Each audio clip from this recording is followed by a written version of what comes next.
If you ever had a GameCube in your life, check this out. So when you turn on the GameCube, this is the sound it makes.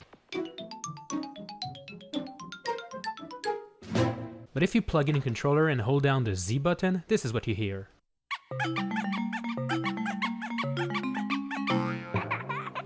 And that's not all. Plug in 4 controllers and hold down Z on all of those, and you hear this.